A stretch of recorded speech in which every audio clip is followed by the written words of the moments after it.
Hello? Alright, we're good. Hello! I am the Lord TriGem. And I am Sir Midnight Sky. And we are finishing up Pokemon really quick so I can get Mega Floette. And then we're switching to Super Mario Galaxy. One of the only good Mario games. I want to get the internet annoyed with me right away.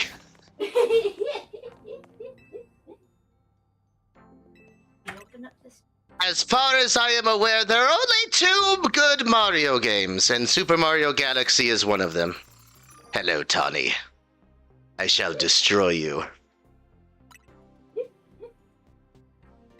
But yeah, I saw the movie yesterday. And I've wanted to talk about it. Alright. So, it's okay. I haven't had a chance for an all-out match with you since we fought to see who's the strongest Mega Evolution user. Yeah.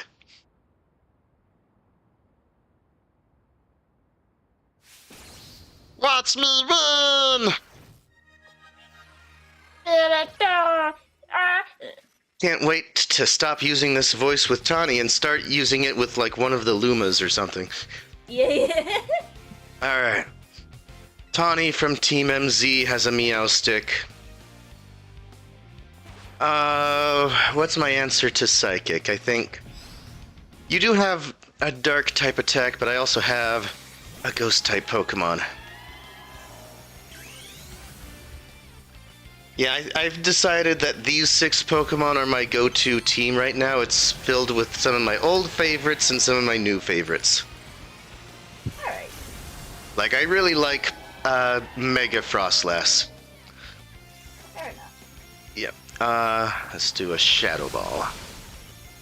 And Phantom Force, why not?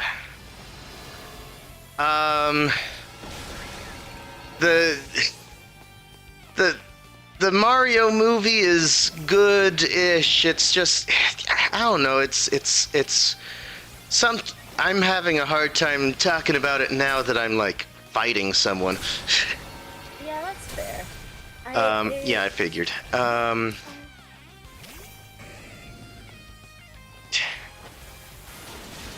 Alright, so... Mild spoilers. Yes. I think we're gonna go ahead with mild spoilers. A lot of the stuff that's in trailers and in promotional material has already spoiled the movie for most people. Yeah. I want to put that out there. If you understand what's happening with a certain animalistic character being in the movie, that has already been spoiled for you. It was spoiled for me. You know, if you know, you know. Yeah. But I'm talking about that character, along with pretty much every other character that's in this movie. You know who's strangely not in this movie? What? Donkey Kong? Donkey Kong is not in this movie, huh? Yeah. I mean, he is for like 2 seconds. I see. For just 2 seconds, he's in the movie in like a protracted montage explaining why a character was in a place, basically. I see. So everyone's been warned. Mild spoilers. All right. Spoilers, everybody. Mild spoilers. Leave now. Yes. Exactly. All right. So, while watching the movie, I was having fun. I want that to be known. I was having fun watching the movie. At first I didn't think I was going to have fun watching the movie. It didn't really start great.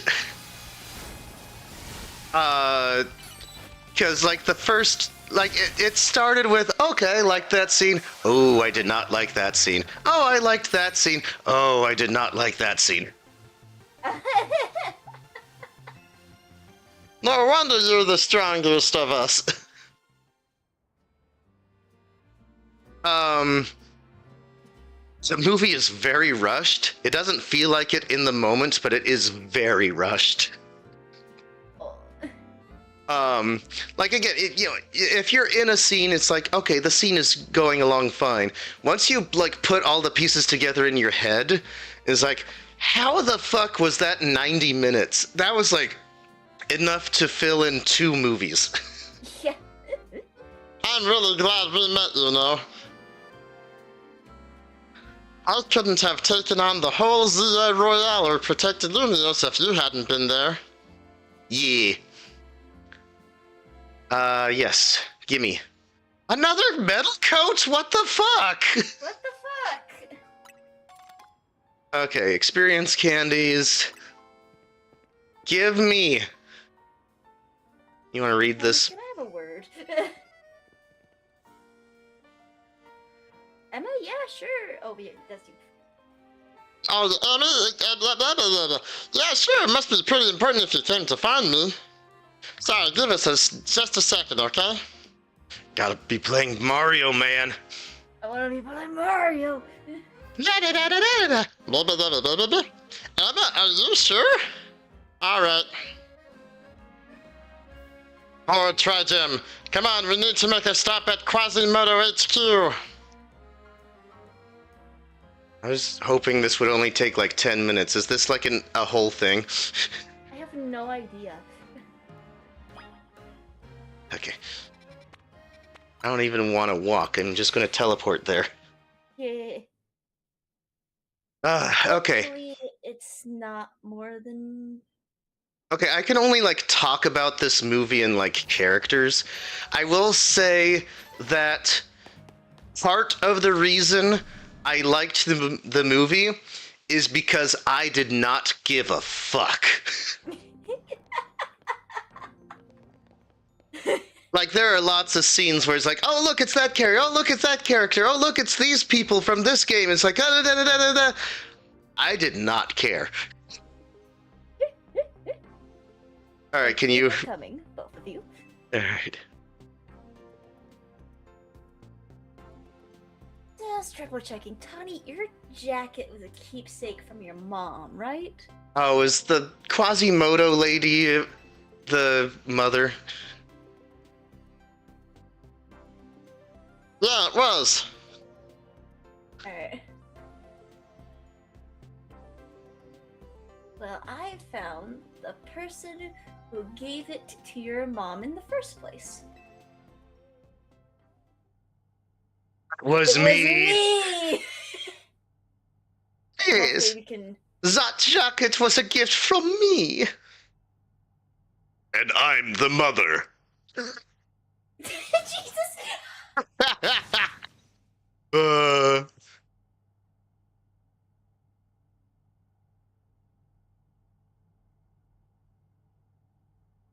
I'm sorry? Donnie, I'm quite sure that your mother was my daughter. I'm your grandmother. I'm the granddaughter's grandmother. Dun dun dun. Your mother's worked to develop hologram technology, did she not? That's right. Your mother and I, we disagreed over the direction in which the company was moving. She left saying she had her own research she wished to pursue. Yes, she worked hard at that research, all while caring for me when I was just a kid. It was a lot for her to handle on her own. I think she ended up doing work for Team Flare, or maybe getting support from Lysander. Oh my god, Mabel is your mother! Oh my god. Grizel is your mother! It is true that your mother's research contributed to the invention of Team Flare's hologram devices. That very same research enabled us to develop our own holotech here at Quasimodo. Even though she chose to walk a separate path, still we find these points of intersection. Life truly is curious at times. So Mom's hard work helped make the wild zones and everything possible. But she burned herself out doing all that. In the end, she had to go to some faraway region to try and rest. I see, and I suppose that's where she died. Exploded. Yeah. I knew my mom had ties to Lumio, so I figured I'd find you or someone who knew her from here. But of course, our family was not originally from Lumio City. Your turn. It was a struggle to find leads. Until I noticed that jacket, like 5 months ago. Yeah. I couldn't be sure at first. It was certainly seen some hard days since I'd last seen it, and of course you've added some flair of your own. That prompted President Jet to enlist me to do some sleuthing for her too. Yay. At that moment, it struck me. What if Bonnie and Jet were related to the one blah, blah, blah, blah, blah. That's my sentence. Yeah, I'm kind of tuning this out too. My daughter, your mother, did she ever speak about me? She regretted never talking to you again after she left. And she said if I ever met you, I should tell you something. Even though you and she walked different paths, there was still so much you had in common. Noticing what you shared made her life feel fuller, even after she left, maybe especially after.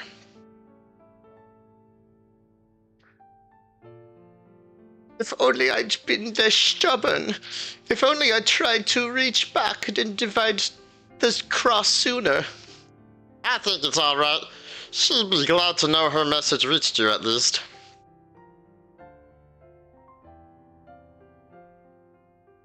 I must ask one thing of you, Tony. I bear the responsibility for Quasimodo choosing to conceal the truth about the tower's threat from the public for so long. And so I plan to step down as president. But the urban redevelopment plan must continue. We must make Lumio City into a place that truly belongs to both people and Pokemon. Having some continuity in the project's leadership should help transition go a little smoother. Perhaps if someone who had been helping already were to step into my shoes, someone who is already a leader in their own right, like Lida. Lida's the best president. Well, you're not saying what I think you're saying, are you? You want me to take over as CEO? Me leading a whole company? I mean, I guess it makes sense to keep it in the family, but... Fuck, did you say? Yeah. You know what? Alright, I doubt Mom would have wanted me to refuse. You understand why I have to do this, right? No. No. Thank you. I'm happy to know you'll miss having me around. And I hope you know I wouldn't leave it unless it was really important. Hey, Floette? You were listening, right? I'm gonna be really busy for a while. I probably won't have time to be a good Pokemon trainer. So you should do like Azzy would have wanted. Help Lord TriGem keep the world safe from the boogeyman. Yay. Thanks, Floette.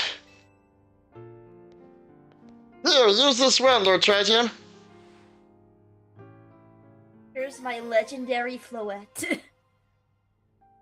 Ah, fucking finally. Lord TriGem.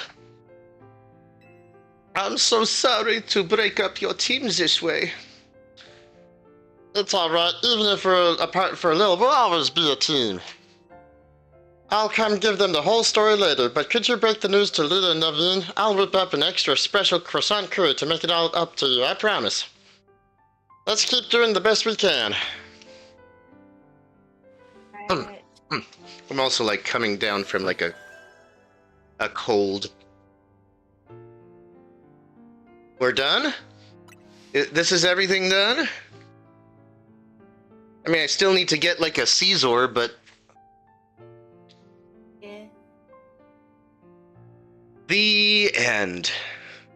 The end. That finishes up Tawny's story, I guess, if there's more than one ending here. Or no more missions. There's no more missions? As far as I can tell, there are no more missions. Alright, I guess you just need to complete the Pokédex and then you're done. Yeah, do whatever that infinite battle 20 is. Yeah. Okay, yay, this is done. We're officially at 9 out of 89 characters completed for the Super Smash Brothers a-thon. Super Smash Brothers! Alright. Yeah. Alright. Let's get to Mario Galaxy, everybody. Yeah. Alright. We promised we would do Mario Galaxy, so we're doing Mario Galaxy. Yes, this is now the Mario Galaxy stream. Yeah. Yeah. Okay, are there any updates? Kind of doubt it. Oh, there are. Okay. Woo! Updates! How long is the update gonna take? It doesn't look like it's going to take more than a minute. Alrighty. Okay. So I didn't give a fuck about all of the details and the background stuff. I recognize some of them. I couldn't care less about the others. But it's like, without that distraction, I was able to just kind of be like, okay, well, let's just see what this movie has for us. So I'm gonna basically tackle this review of the Super Galaxy movie character by character, if that makes sense. That's the only way I can wrap my head around this. Alrighty. Let's start with Rosalina. Okay. Just ignore Mario for a second. Let's start with Rosalina. How was?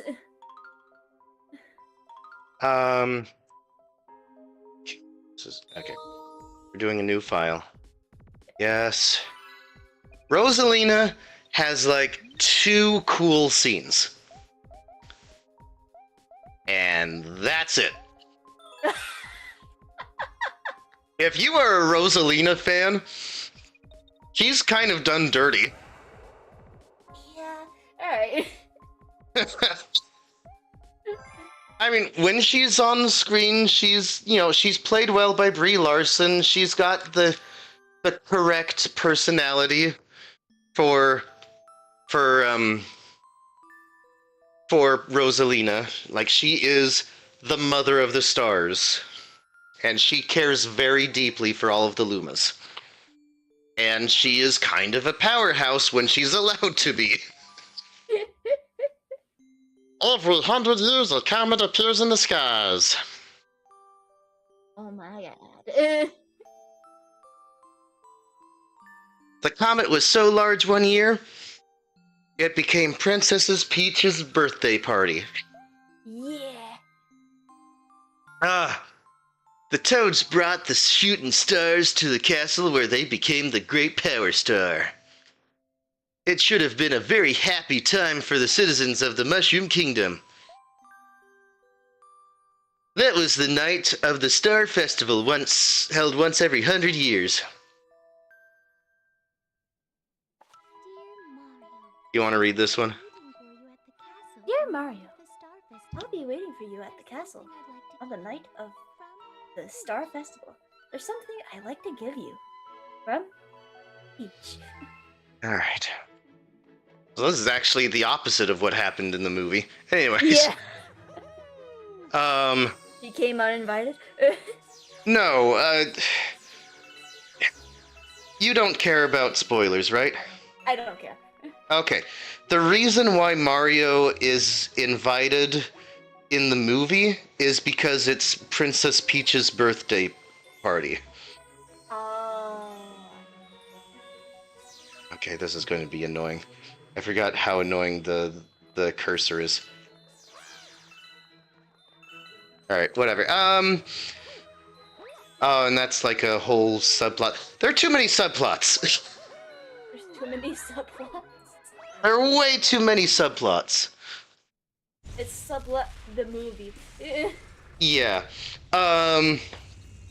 Yeah, the movie starts with Rosalina versus Bowser Jr., and she was winning until one of her babies was threatened, so she, like, protects one of her babies and then gets captured by Bowser Jr. Nice. And from that point on, you know, Rosalina is the princess that needs to be rescued.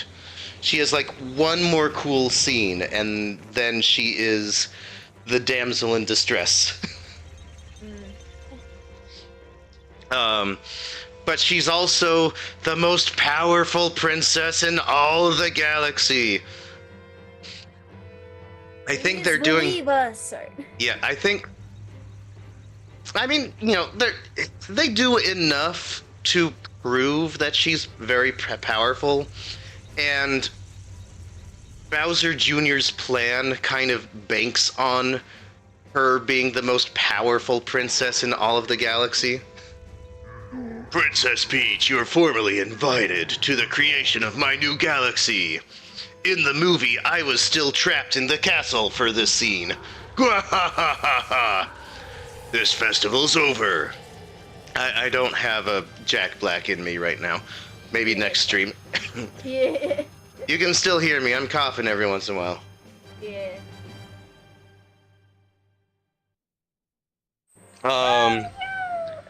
Yeah. Oh, I don't have the spinny yet. Okay, so I just need to just run over there. Oh, A and B do the same thing. Okay. It's been a while since I played this. Alright. And I'm not playing it on the Wii, I'm playing it on the Switch, which makes it extra confusing for me.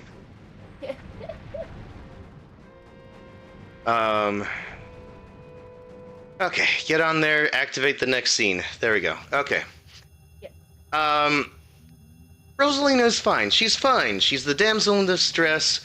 She's fine. She has a secret connection to Princess Peach. She's fine. She's fine. Actually, because she has a secret connection to Princess Peach, it's actually kind of bad writing that she hasn't, like, come over to check on Peach up until this point. Yeah. Like, she has something to do with Peach's backstory from the previous movie. And, you know, that's like one of the few remaining spoilers that hasn't been spoiled for Sky. Yes. So I'm not going to say what kind of connection Rosalina has with Peach. It is really bad writing that Rosalina has not gone over to talk to Peach in all this time. Alright. I think there was a reason why she didn't go check in with Peach, but no. Yeah. She should have come over and said hi at some point. Yeah. Okay, pick a character for me to talk about. Yoshi. Yoshi did not need to be in this movie.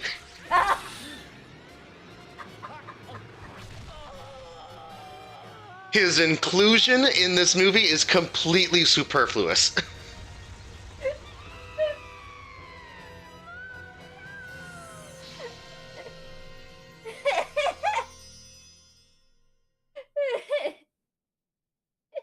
Like the only reason Yoshi is in this movie is because of the post-credit scene from the last movie. So you're saying they did Yoshi dirty by putting him in this movie. I didn't say that. Oh, okay. Yoshi is fun. Yoshi is fun? Okay. He has a fun personality. That's a fun He's apparently voiced by Donald Glover.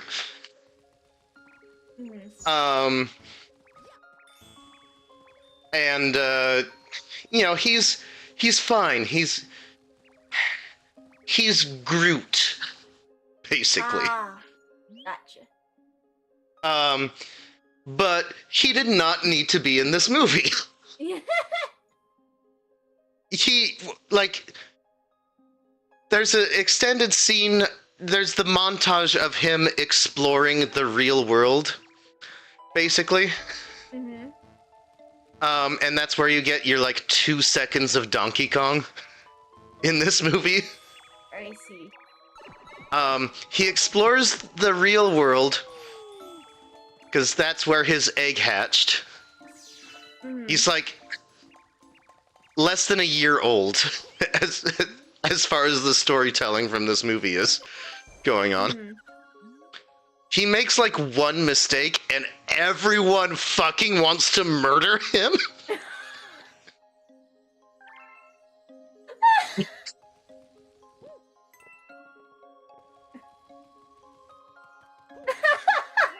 So he escapes and lands in racist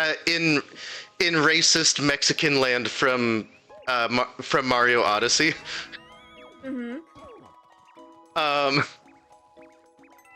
And he meets Mario and Luigi there, and once Mario and Luigi establish that Yoshi's cool and is not a threat to anyone, he just kind of joins the gang. I see.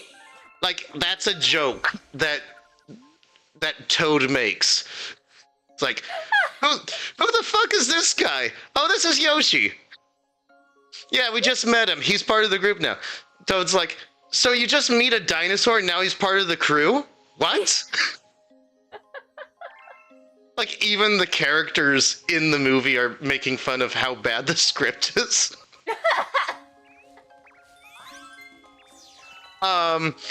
And on top of that, Mm-hmm. I forget where this third one is.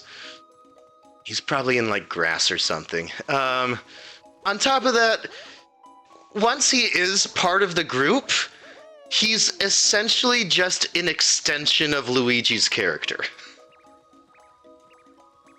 Anything that Luigi is doing, Yoshi is also doing. Bruh.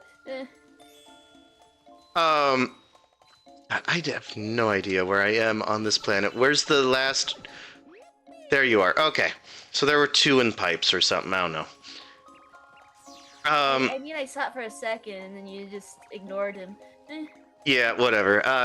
I'm talking about why I hate Mario, and also I kind of liked the movie. Again, Yoshi's fine. As is, he is completely superfluous. You did not need him in this movie. There are, like, maybe 2 moments where he does stuff independently. There's a moment where Mario and Luigi are turned into babies. So you get Yoshi's Island reference, basically, of Yoshi protecting the babies from everything else. I see.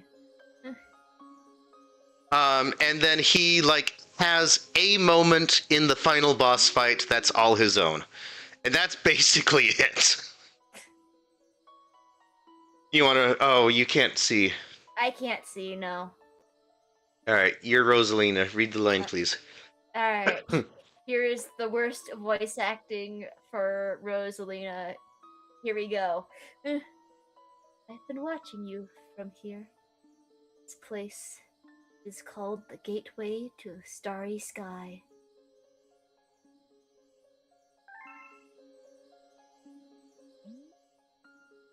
My name is Rosalina. I watch over and protect the cosmos. To save your special one, you'll need the power to travel through space.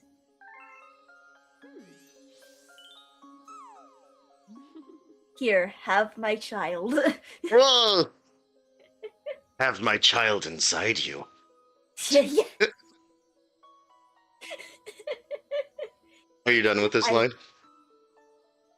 I'll read Luma since they don't really No, have many that's lines. Rosalina talking. Oh, that's Rosalina. I fucking can't read or can't see or I'm upside down. I understand the confusion with the small screen. You can't see Rosalina's lips moving, and the speech bubble does kind of look like it's coming from the Luma. I'll give you that. Yeah. Luma can give you this power. I entrust you with his care. Here is my son. He will be in your hat. Yay, I can now shake or press Y. The disaster has struck us, just as it has visited you. With Luma, I hope you can rescue the grand stars. May the stars shine down on you. Shine down on me.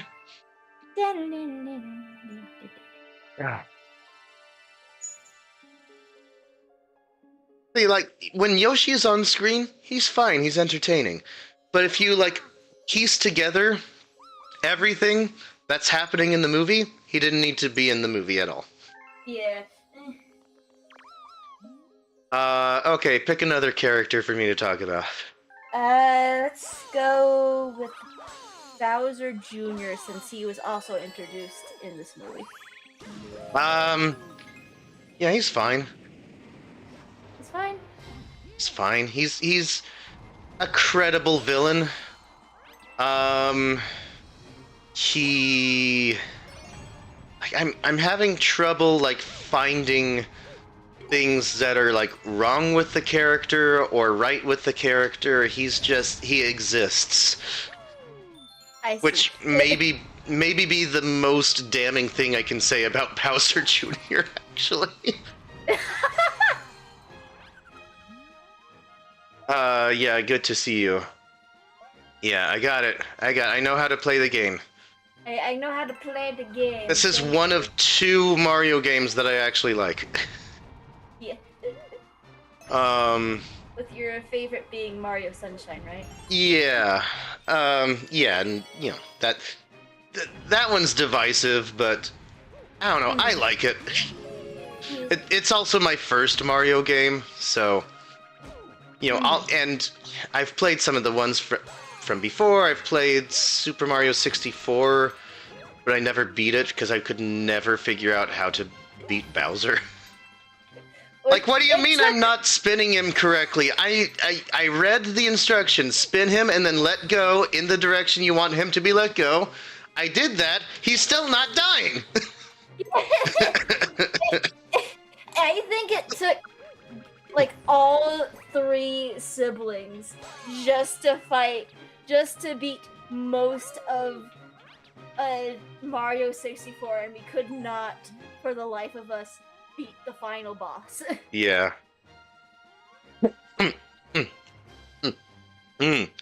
I might need more water.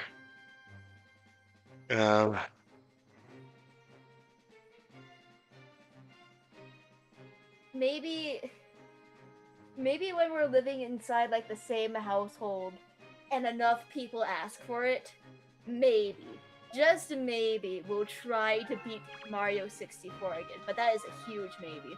Yeah. Okay. I'm probably gonna play Mario 64 through like the suspend menu, if that happens. Yeah. Okay. Yes, you transform. That's a weird thing. There's a Luma that Princess Peach meets early on in the movie. I'm switching from Bowser Jr. to this one Luma really quick. Mhm. It turns into a warp star so that Princess Peach can go find Rosalina. And I have no idea if it ever turns back into a Luma.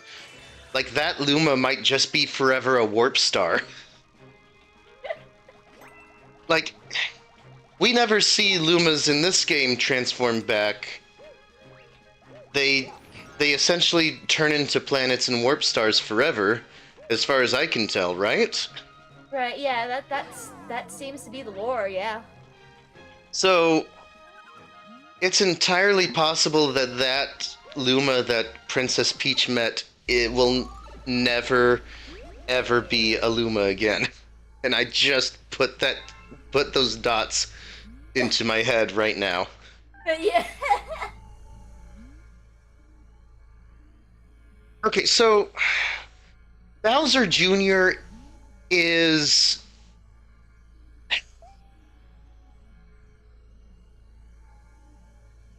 Okay, I'll say this. Like, the fight scenes in this movie are better than the fight scenes in the last movie.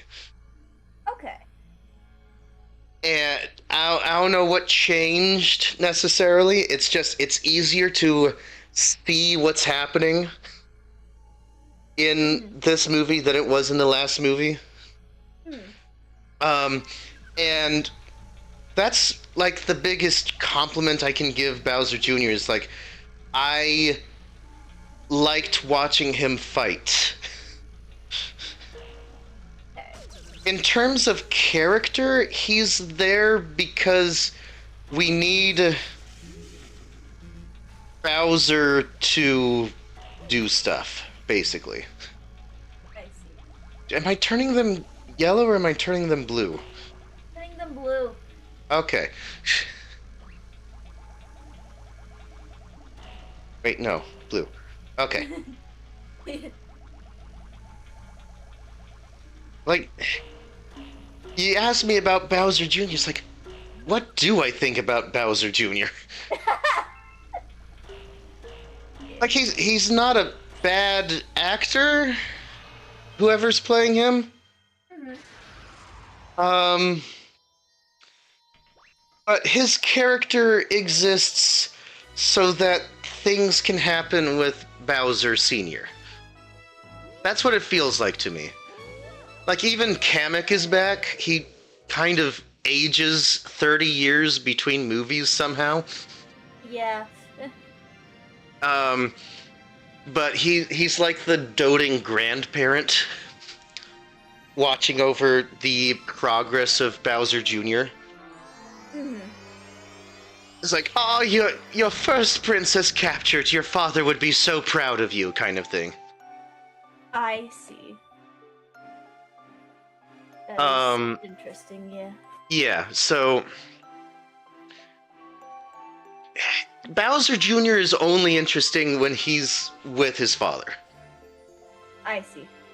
That's kind of the long and short of it with me. Okay. And I feel like I need a buffer between Bowser Jr. and Bowser before I talk about Bowser. So give me a different character. Alright, let's see, who else was introduced? Don't even, like, make me talk about all the characters. I'm going to make you talk about all the characters. I just want to get through the new characters first. Okay, fine. Let's see, I think Star Fox. Fox McCloud is the best character in this movie. And I really wish they saved him as a surprise. Yeah.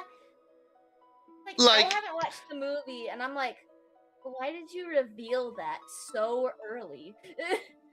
like, I'm in there watching, it's like, revealed to be like, the moment he's introduced should have been like a, oh my god, he's in this movie? What the fuck? What the fuck?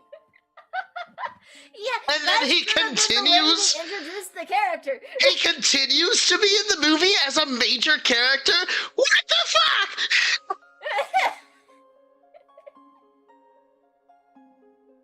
My god!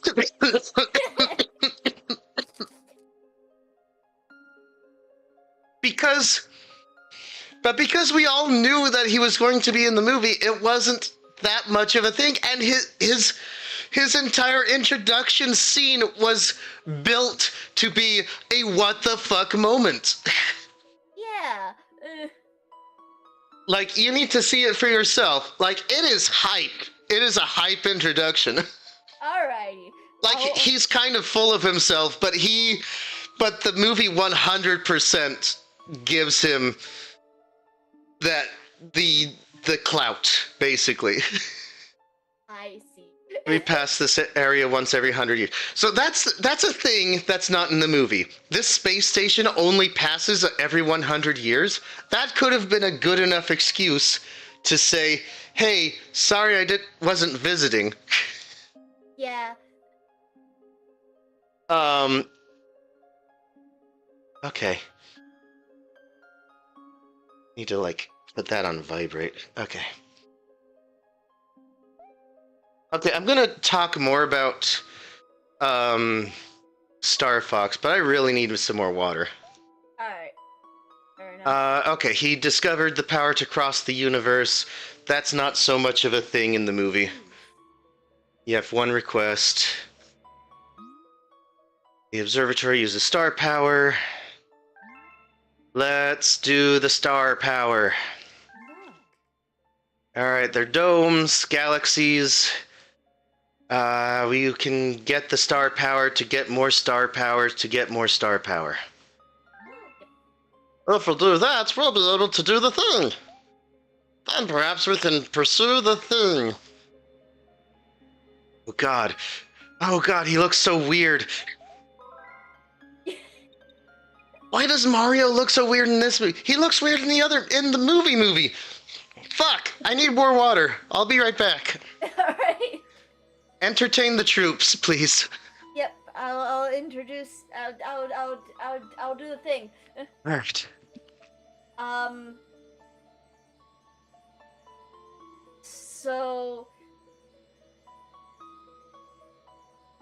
about this movie that I've totally seen.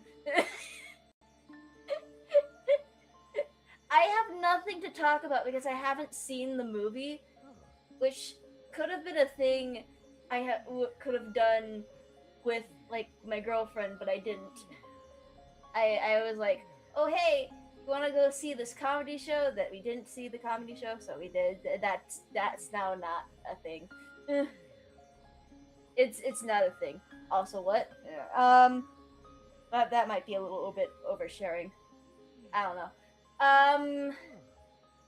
Let's see. I can only judge the movie based on what people have told me, which isn't a fair assessment of this movie. Because I haven't seen it myself. I should see it myself. I have not seen it myself. Which sucks because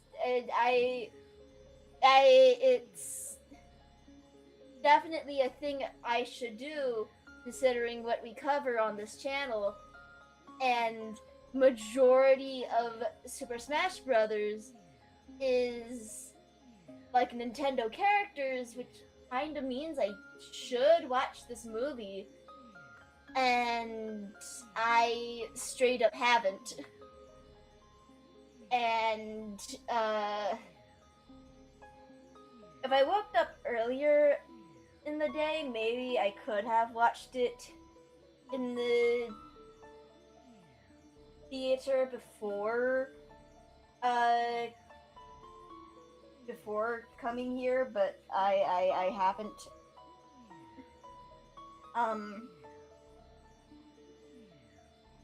It's definitely a thing.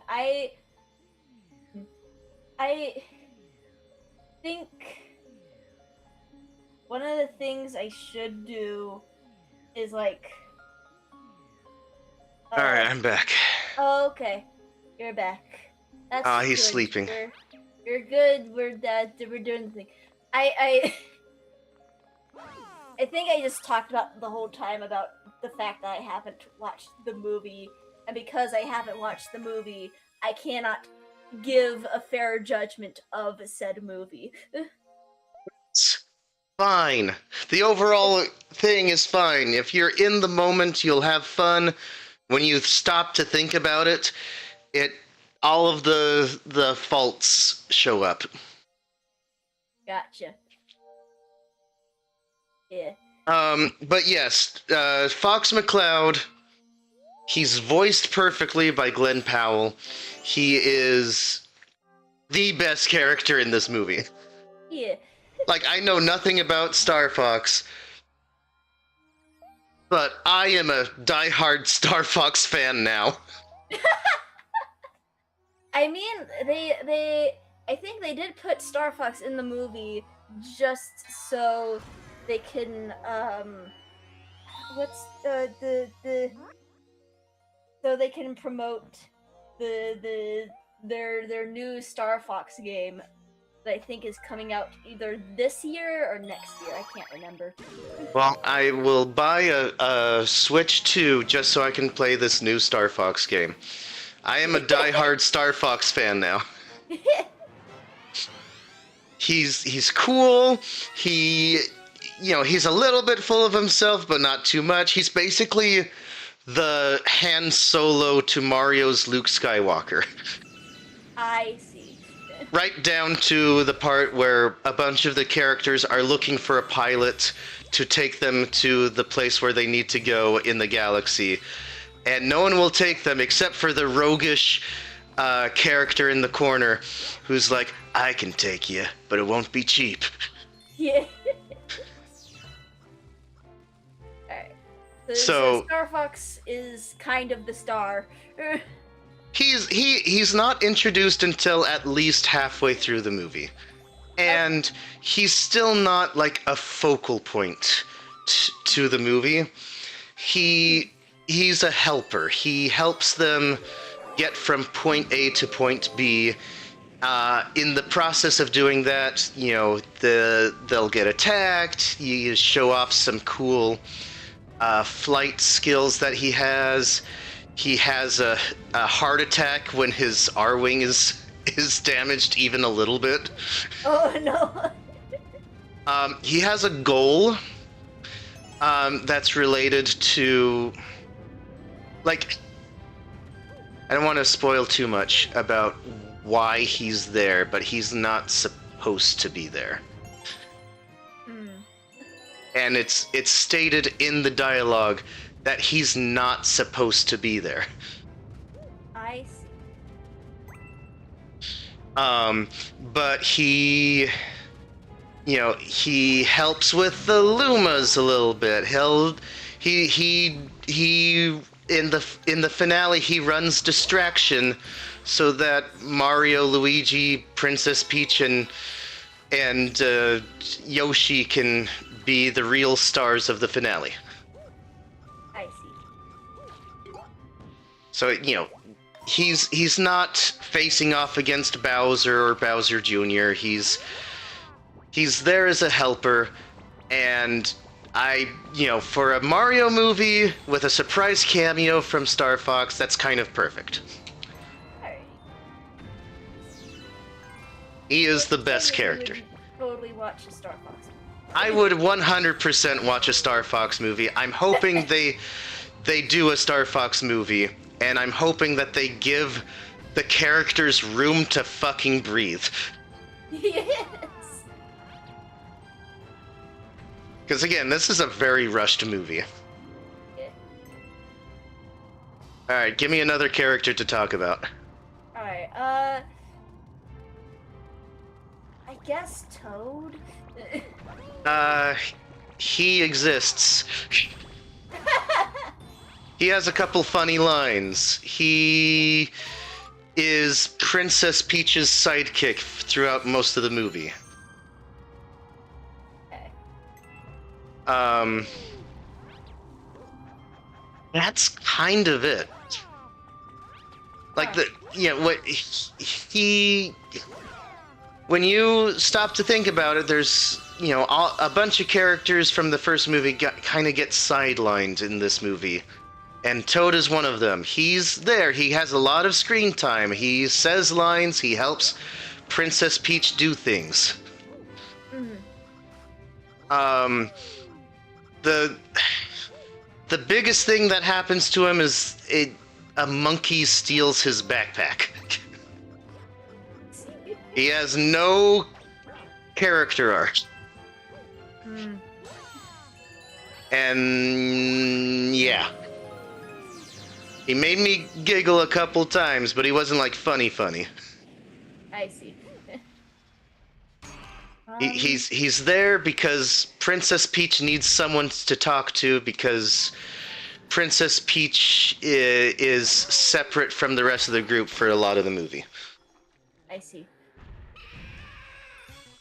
Opposed to the first movie when it was Luigi who was separated from most of the group. I will say that I do like seeing Luigi with Mario for most of the movie. I enjoy that. I can see the brotherly love. Okay. That's good. You want me to talk about Luigi next, or who do you want me to talk about? To talk about Luigi. Luigi has been my favorite character. Okay. He almost has a storyline. He almost. he almost has a storyline. He says basically at the very beginning of the movie, like at the very beginning of the movie, it's pretty much established that Mario and Luigi together are heroes.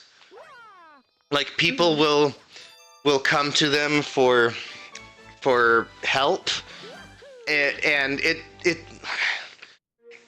it's not that people come to them for help, but it's like implied through body language and how they cooperate with each other and what their like first thing that they do in the movie is. It's implied that it's implied that they are basically the heroes for hire in the Mushroom Kingdom. Okay. So they have a reputation already. So Luigi is doing stuff in between movies with Mario. They are a team. Okay.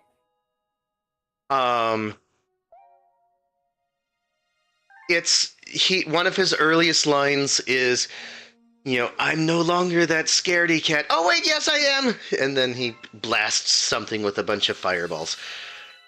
I see. So I thought, okay, maybe this is the storyline for Luigi, and it really isn't.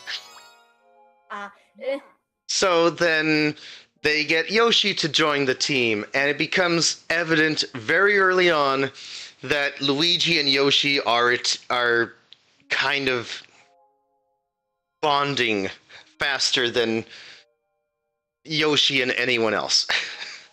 Okay. To the point where if Luigi is doing something, Yoshi's doing that something with him. Okay. I mean, including teasing Mario about maybe having feelings for Princess Peach. Okay.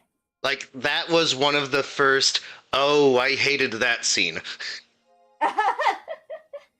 Like, there's another subplot that maybe Mario is working up the courage to, like, ask Princess Peach out. Mm-hmm. Which I think is the reason why before this movie they were saying, oh no, Mario and Peach are just friends, so that they could do this kind of thing. I see. So it's not even that long of a scene. I think at most it's a minute long, where Luigi and Mario, Luigi, and Yoshi are about to attend the birthday party for Princess Peach. Mm. And in this minute-long scene, Yoshi starts teasing Mario about whether or not,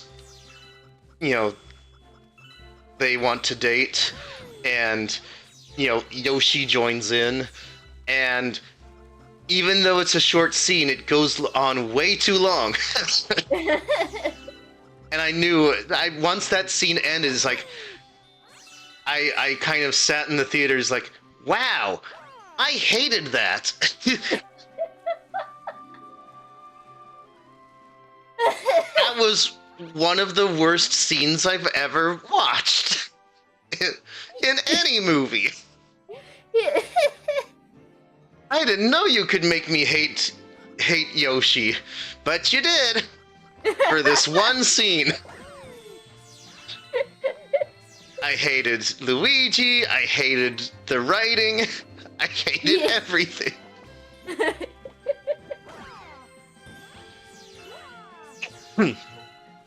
Wow.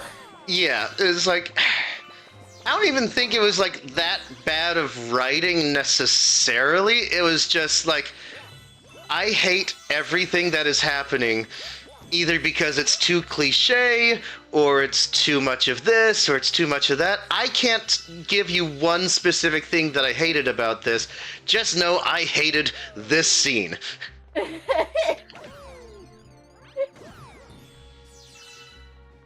Alrighty. So I think, okay, maybe it's about that. Maybe Luigi's just going to be, in his own way, encouraging Mario to, like, ask Princess Peach out on a date. Except that's not what's happening with this character either. So I'm like, okay, so what is Luigi doing here? He's vibing. Like, he and Yoshi are the comedic duo of the movie. I see. And well, there's still some of that encouragement later on. Like, he's by the halfway point when everyone meets Star Fox, Luigi's there encouraging Mario to ask out Princess Peach, and he and Yoshi are just kind of cringing in the corner. I see.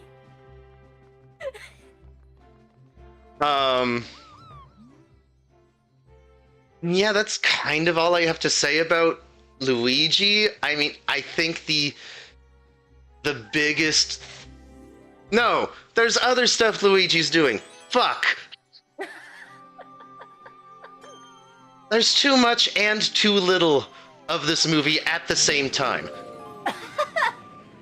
Okay, so Luigi is also playing devil's advocate for Bowser. He's seeing, like, in the beginning of the movie, he's kind of on Bowser's side about whether or not he's been reformed. I see. And he's not wrong, but he's also not right. I think I need to go into detail about Bowser's character before I can say, like, Luigi is right in some instances to say Bowser has changed and will help. And it's... Man, I don't know. He's a very trusting character in terms of Bowser, and there isn't a scene later for when Bowser eventually goes back to being bad. Like, there's no Luigi saying, oops, or whatever. I see. Like, it's Bowser. He's going to go bad at some point. Right, yeah. Do I die if I don't spin on this one? Okay. I probably just missed my opportunity to go to a secret place or something. Yeah, probably. Yeah. Uh, the, when you were talking about the Yoshi and Luigi being closer together, Uh-huh. it reminded me of something. It was like it's a pretty old show now, but Uh-huh. there it's probably really bad. But no, not it's it was a show that I watched as a kid when they put it on YouTube, Uh-huh. and it was Super Mario World with like a really awful like opening song, basically. Okay. There was a Super Mario World TV show? Yeah, there was. And it's by the same people who made like the Mario TV show. Okay. I've never heard of this. Yeah. Yeah. Yeah. And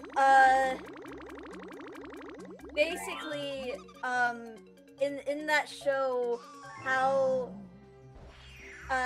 basically Yoshi met everybody else. Uh-huh. Like Luigi finds an egg while exploring this world. I think something happens to Mario and Peach, and they get separated from each other. And he finds a Yoshi egg. Mm-hmm. And all of this is happening because in the episode itself, it's pretty much just Luigi telling Yoshi how he found him. Okay. This is how I met your mother. He finds an egg. Uh-huh. The egg opens. And it was a minion. And like the whole time that they're on this adventure, and Luigi is trying to keep Yoshi safe because there's other dinosaurs trying to eat Yoshi, and there's other dangers happening. And basically, the whole time Yoshi is basically just being like, "Mama Luigi," and just like, okay, maybe I'll show you like the reanimated version of this episode. Because like, you don't really need to watch the whole series as a whole, because the whole series as a whole is just complete nonsense. Okay. And it's just like it reminded me of that. Okay. So maybe I'll show you the episode, the reanimated episode, because I feel like the reanimated might be more watchable for you. Sure.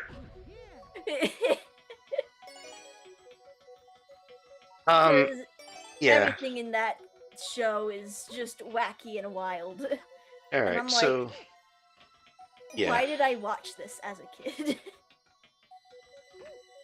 So yeah, that's basically everything going on with Luigi. There's maybe something being set up for a third Mario movie with Luigi, but you would have to like watch one of the end credit sequences to understand why that would be. Okay. Oops. Okay. Oh, whoops. My only guess to that would be maybe a Luigi's Mansion thing happening. You know, honestly, I didn't really see anything for Luigi's Mansion, other than that he's still really scared of some monsters. Mm. Um, I don't know. Like, again, I wasn't really caring about all of the background stuff. That's fair. That's fair. What else? Who else is there to talk about in that movie? I guess it would be only be, as far as I know, Peach, Mario, and Bowser, right? Yeah. Um, Um, pick one. let's go. Pick your poison. Yeah, let's go with Peach. I would say Peach is almost the actual main character of the movie. She is the one who decides to go after Rosalina, and help the Lumas. And she has, again, a secret connection to Rosalina that I'm not going to necessarily spoil, but you could probably guess what it is within like 3 educated guesses. Okay. But yeah, she goes. And I, in some semblance, I would call her the main character. She has. I would really argue against giving her the statement of having the most plot, so to speak. She feels more like a character than in the previous movie, if that makes sense. I've never seen Princess Peach get angry before. Oh wow. And she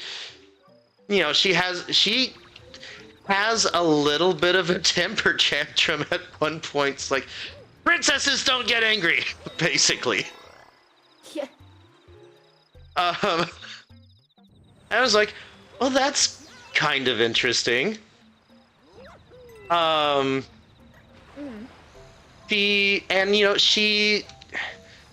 lot of her actions speak louder than her words. She leaves without talking to anyone in her Toad Council, so to speak. She leaves again. She feels like there might be a connection between her and Rosalina. And she leaves because of that. And she doesn't take anyone with her except for Toad. And, she doesn't tell anyone, but she does leave a note for Mario to read. And, she doesn't, leave the kingdom high and dry. She actually kind of had a plan for her leaving suddenly. And it's like, well, that is kind of interesting. It also kind of shows that she has trust in the Mario Brothers now. Again, there's implied time between the first movie and this movie where it's like she kind of trusts Mario and Luigi now. It's like, oh, okay. This was an interesting decision for her to make, and it might speak to some things. If the movie was allowed to say what those things were.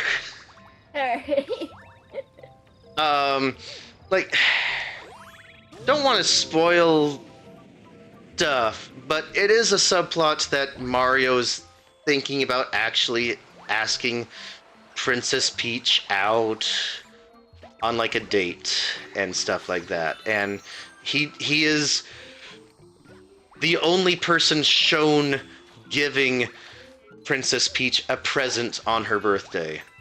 Not that the Toads didn't do anything, it's more that they're celebrating their ruler while Princess Peach is kind of doing her own thing. If that makes sense. Yeah, that makes sense. But yeah, if she demanded presents, then she would have gotten presents. Yeah. That's how much the Toads love her. I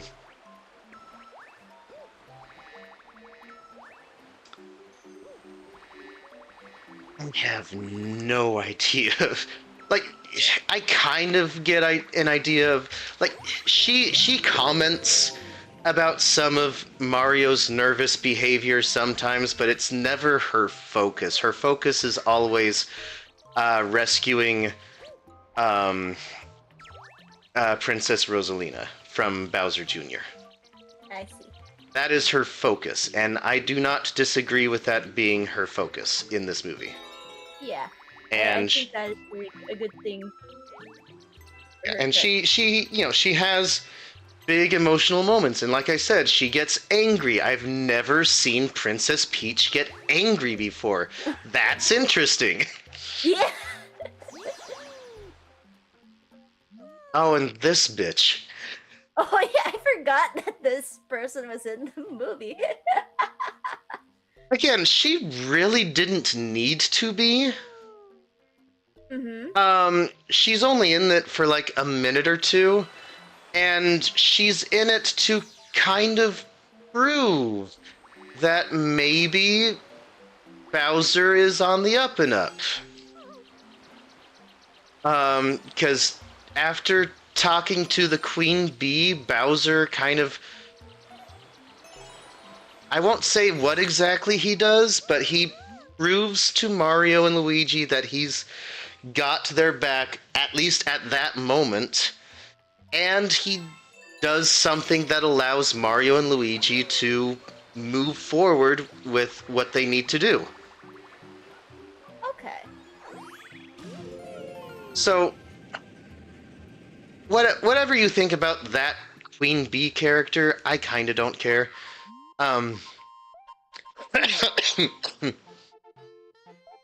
She didn't need to be in the movie. It could have been literally anyone else. It could have been anyone else seen in the trailer.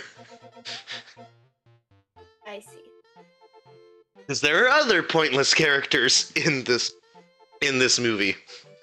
Like Princess Peach and Toad. I mentioned that Toad gets his backpack stolen by a monkey. Mm-hmm. That's like a 5 to 10 minute detour that they pretend is plot related, but it really isn't. It leads to a really fun fight sequence with Princess Peach. Mm-hmm. And Toad and the characters in that space. Mm-hmm. But it's a bunch of characters that I don't give a fuck about. It's some of those characters that are shown in the trailer. They're references to another Mario game that I've never played 100% through. Mm. And the only cool thing about it is the fight scene. The information she got from after the fight scene could have come from anyone else. Fuck, it could have come from the Queen Bee.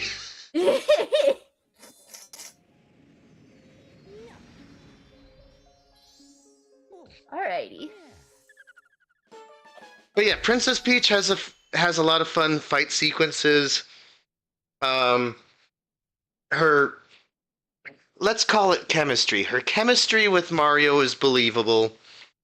Mm-hmm. I don't really see Chris Pratt anymore, so that's a huge help. There are other problems with Mario, but Mm-hmm. like Mario has weird lips in this movie. Oh my. Like I noticed it early in the movie. I was like, stop giving me close-ups of Mario. All I can see are his weird lips. No one else has weird lips. Luigi doesn't have weird lips. I thought Princess Peach might have had weird lips at one point, but no, she's fine. Why does Mario have weird lips? Just hide his lips behind his mustache, for fuck's sake. Yeah.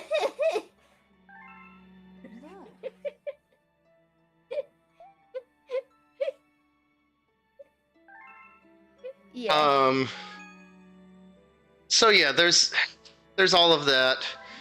Princess Peach is she's in the top 3 best characters in the movie, let's say. Alrighty. And she has good chemistry with whoever she's talking to at that moment. Alright. There's only like 2 major characters left to talk about. Yes. Give me one of them. There's Mario, and then there's Bowser. Alright.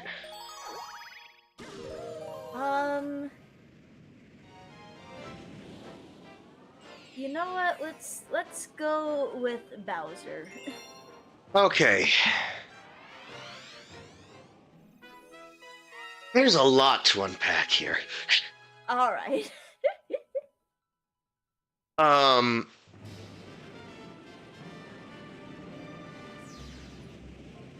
He is the one character who needed more scenes. Huh. Yes, he's already one of the main characters. He ultimately is one of the 2 main villains of the movie. Mm-hmm. He needed more screen time. Because as is, he is both the most interesting character and also possibly the worst written character in this movie. I see. He needed more time, or he needed different characteristics in the earlier half of the movie. Okay. That's kind of where I'm at right now. Like I don't think it's a huge spoiler that in any Mario movie, if you've got Bowser, he's going to be a villain. Right. But for the first half of this movie, I actually believed he turned over a new leaf, so to speak. Like, he wasn't 100% evil. I wouldn't call him 100% good. He still has that scene where he, like, paints himself as the incel hero that Princess Peach wants. Mm-hmm. And he... expected. and he still rages at Mario for hating his painting. And, you still see that anger inside of him whenever he doesn't get the stuff that he wants, I guess. Right, yeah. But again, with the between that scene and the scene with the honeybee queen, whatever her name is, Mm-hmm. he's almost one of the guys. He's just kind of there. He does trick Mario into kind of setting him free, but even once he's free, he's like, "Cool, we're cool. Let's go get you to the next part of the movie." And I'm like, well, this could be interesting. Like, exploring the ways that Bowser could be a good guy. Like, he's almost doing a 180 the same way that Loki does in the Thor movies. Mm-hmm. So it's like, okay, I'm interested to see where this goes. And he also kind of comments to Mario's like, hey, I'm not gonna trust you. Your kid just did this thing. My kid? Bowser Jr.? Could I have your help, Mario? I've never been a good father. Kind of thing. So I was like, okay, that could be interesting. Yeah. But then Bowser Jr. finds Bowser, and they're trying to show you how, with Bowser Jr. there, Bowser can turn evil again. But they're showing you, like, Bowser attempts to rein in Bowser Jr., like, let's not kill these guys right now, you know, kind of thing. But they're trying to show, with the passage of time, that the longer Bowser is with his kid, the more he's open to being evil again. But it really needed more scenes. I see. Because even when we have Bowser and Bowser Jr. together, we still see Bowser being a good dad. Like, unironically, he's still evil and whatever, right? And even though he says he's a bad dad, we get, like, flashbacks of him interacting with Bowser Jr. And, you know, he's a good dad. He's an evil person, but a good dad, and that's kind of why I like Bowser in the games, too, is like, he, you know, when I don't play a lot of these games, but when I get the games that have story, you know, like the RPGs and the Mario plus Luigi, the Paper Mario stuff, when he's allowed to, like, talk to people and show how he interacts with people, he's actually not that bad of a guy. You know? Yeah. It's just that he wants to take over the world and make this one lady marry him against her will. Which makes her bad. Or makes him bad. Right? Right, yeah. But it's like, when he's interacting with people he cares about, he's a cool guy. Yeah. So, they keep that part of him, and they showed that part of him interacting with Mario and Luigi. And then at the end of the movie, he's evil again. Like, hardcore, I'm going to kill you, Mario and Luigi and friends. I'm also going to use this princess that my son found because she's so powerful, I'm going to use her power to do a lot of bad things. So,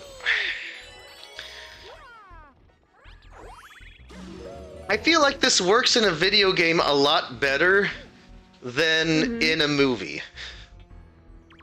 Yeah. You can have a good dad be the main villain in a video game. He needed better writing for this to work in a movie. Yeah. And even though there are a lot of scenes, showing him with his son, trying to prove to you how he can go from evil to good, back to evil again, it still needed more. Like, you can't have him do this awesome, cool thing for Mario in the first half of the movie, and then say, okay, I'm going back to full-fledged 100% evil, I am the king of bones, metal as fuck, kind of thing. Mhm. It doesn't work like that. Yeah.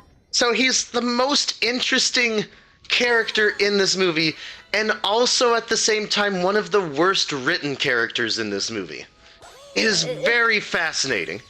Yeah. It sounded like this movie might have needed more time. It needed to be two movies. Yeah, it needed 2 movies, yeah. It needed to be both Empire Strikes Back and Return of the Jedi. Yeah.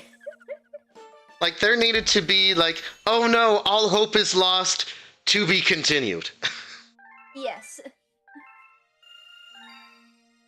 Just like have it be Super Mario Sunshine, then Super Mario Galaxy. Maybe.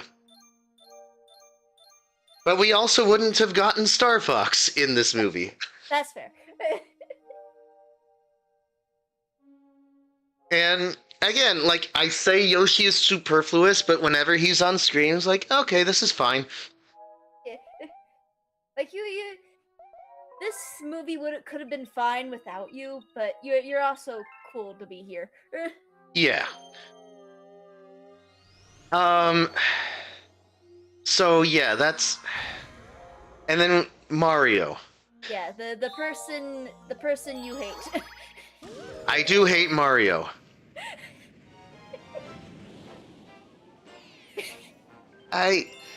Again, his lip is weird. Yeah. I hate any close-up with Mario because his lips look weird.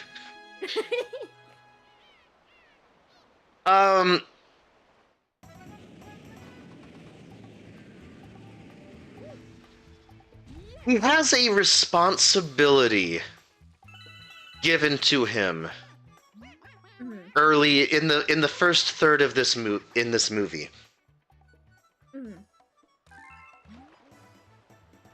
And the fact that he is taking this responsibility seriously is a good thing for his character and everything else.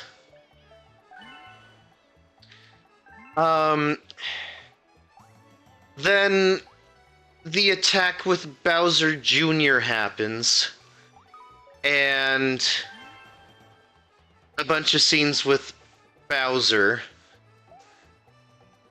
and seemingly, without the movie acknowledging it or any dialogue happening about this, until the very end of the movie, it seems like Mario just abandons this responsibility. Oh, what? It's not even played up as, you know, I failed her, I failed Peach. There's none of that. It's the movie suddenly decided this responsibility is no longer an issue. It's no longer important. Goodbye. Yes. And again, it's not acknowledged until the very, very, very end of the movie. And I'm like, no. If you're potentially in love with Princess Peach, and you've been given this huge responsibility, this incredibly massive responsibility, And it shows the level of trust that Princess Peach has in you. Goal should not have been, okay, let's abandon this and go join Princess Peach to find Princess Rosalina. It should have been, we need to go back.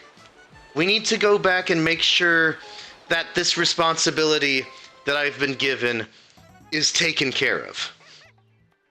Right, yeah. Like, this is the biggest failing of the movie for me. Yeah. Honestly, if somebody did that to me, there would be no chance. Yeah. You straight up failed the task that I told you was super important. You abandoned the task that I gave you. Get out. No one mentions this, by the way. Like, Peach sees Mario and is happy, is like, oh, Mario, you're here. Cool. You want to help me do this thing? There is no acknowledgement that this responsibility has been abandoned. And even when it is acknowledged, it's not acknowledged for the reason that it needs to be acknowledged. Yeah. Like, something is broken. But that thing being broken does not mean you need to go join Princess Peach in her quest to help Princess Rosalina now. That wasn't the responsibility. The thing that got broken wasn't the responsibility. And the end of the movie acts like it was. That would be like you abandon the responsibility. You've lost my trust. No, she's like, oh, awesome, you're here. You can help me. You and Yoshi and... Peach, I would be so angry. And that's not even the reason why she's angry partway through the film. Like, there's, again, very, very, very end of the movie, there is some acknowledgement of what happened. Mm-hmm. But it's not the correct acknowledgement. In my opinion. Mm-hmm.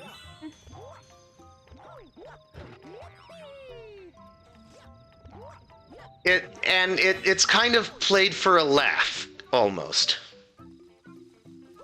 And that's... And, you know, the to Mario's credit, he, for the reason why the movie wants us to think Mario made a mistake, for that reason, Mario does say at the end, I'm gonna help fix it. Okay. So for the reason that there's a big, oh my god, what did you do, Mario? At the very, very, very end of the movie, there is Mario saying, I'm gonna help fix this. But the thing that needs to be fixed is not what was trusted to him. Mm-hmm. It again kind of played off for laughs, and we're all just going to assume everything was okay, even though it wasn't when Princess Peach left. Mm-hmm. This is the big failing of the movie for me, is Mario was trusted with something, and other than something being broken, Mm-hmm. that you could argue was important to Princess Peach, Mm-hmm. Something was broken because Mario couldn't handle the challenge being presented to him. At least not in any way that he was prepared for. Yeah. He was not prepared for what happened. He to his credit, he made sure a lot of people were safe while the thing was happening. Mm. But the actual responsibility that he was presented with... What the fuck? Do I have Joy-Con drift? Oh no. Somehow there was Joy-Con drift. Yeah.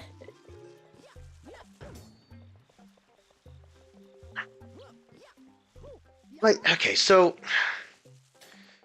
Chris Pratt being Mario no longer bothers me. I don't hear Chris Pratt anymore. Mm. I hear a Brooklyn accented Italian American person who's not typically the voice of Mario in the games, but it's fine. Right. Yeah. I mean, yeah, that's just. So you can argue that his performance is overall better in this movie. You can argue that he kind of, well, I mean, he has something of a character arc. There's something bothering him throughout the movie. That is whether or not he has the courage to ask out a literal princess. Mm-hmm. And that is a through line that goes on throughout the movie. There is acknowledgement of his struggle throughout the movie, whether or not he has the courage to be her partner, or whether or not he's worthy of being at her side at all. Mm-hmm. The fact that this responsibility was abandoned, and the movie doesn't care that it was abandoned, really bothers me. Yeah.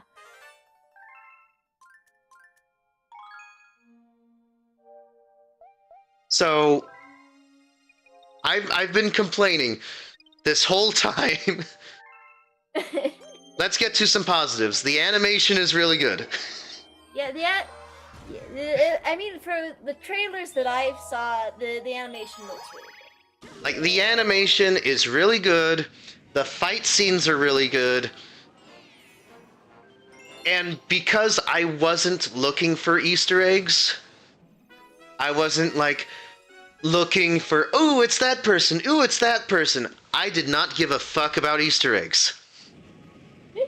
There was enough in this movie for me to say, you know what? This was...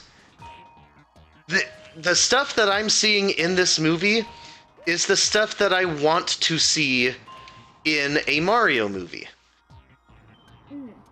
Right down to, there's an almost final boss sequence with two characters on a bridge fighting with axes. And I'm like, you know what? That is exactly how I want that kind of idea translated into a film.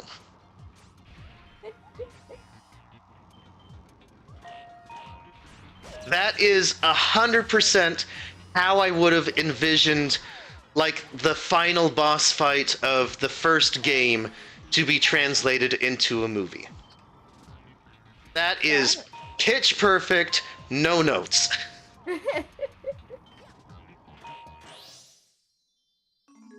So, again, there are problems. There are lots and lots of problems with this movie. It is the definition of like a 5 out of 10 movie.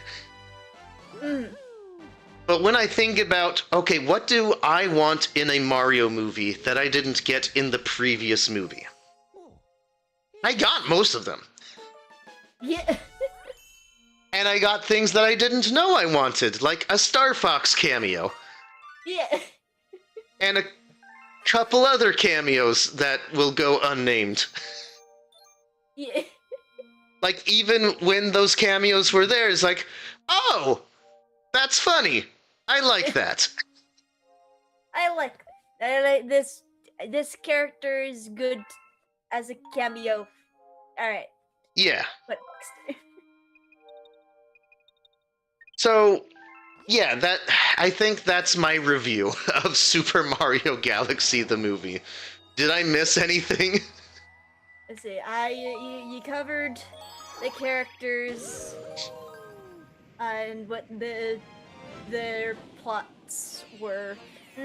Yeah.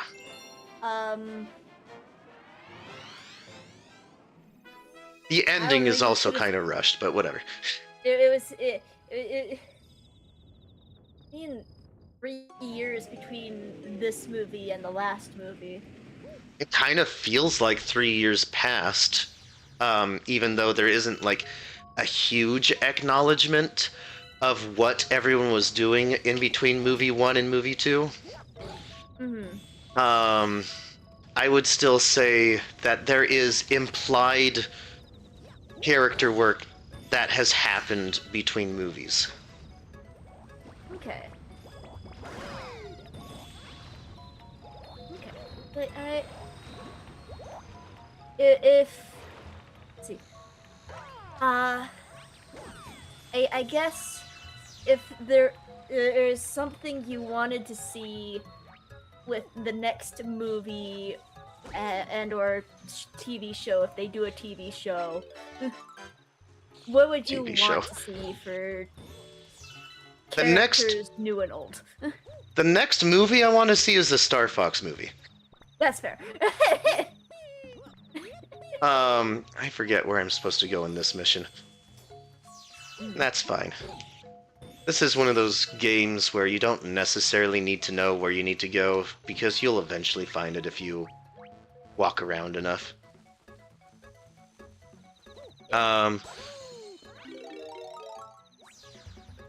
Okay, I would like an acknowledgement of whether or not, like,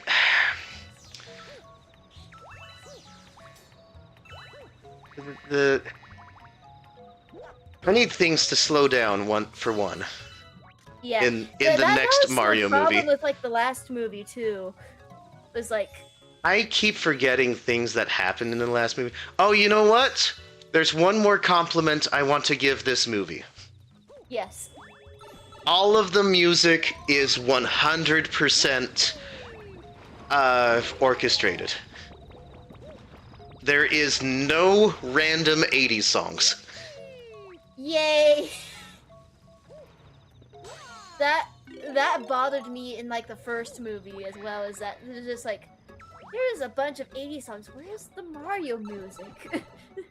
It's all Mario music. I remember at one point, you know, they go underground and they play the underground theme, and I was a little annoyed. It's like, yes, I know, Mario music good.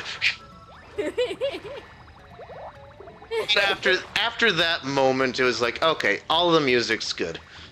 Yeah. Even if it's like, hey, remember this song from this game? You like that song from this game. You like this. Yes. Song, we're gonna shove it down your throat. But yes. At least it's not 80s. Yes. So that part of the movie is also good. You could make me argue that it's now a 6 out of 10 movie just because there are no random 80s music songs going on. Yay. Is there anything else you want me to comment on? We can go hyper spoiler if you want to, but just know that I will spoil the crap out of it. Yeah. I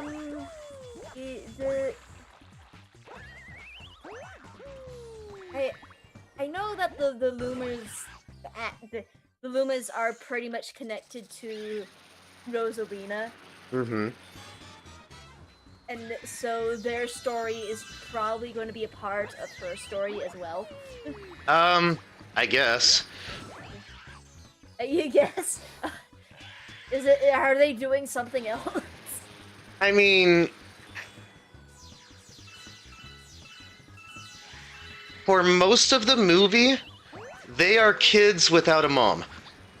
Oh. They behave exactly how kids without their parents present would behave. Okay. But that's not all of the movie. There is that one Luma that Princess Peach meets early in the movie. That is specifically there to help Rosalina and help move the story along. Okay. And they do get a fun moment at the end of the movie as well. Okay.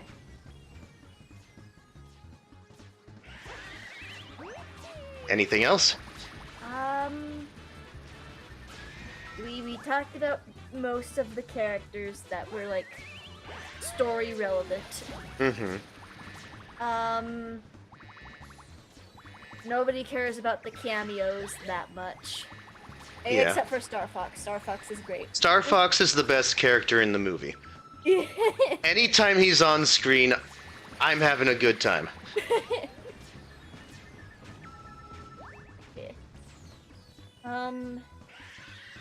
You're having a lot of trouble with this bug. Not that I'm having trouble with him, it's just that he's never shown his weak spot when I want him to have it. Fair enough. I know what to do, I just need to be in the right place at the right time. Yeah, fair enough. Let's see. I suppose I don't know. I haven't watched the movie, and I'm still kind of like, I want a Luigi.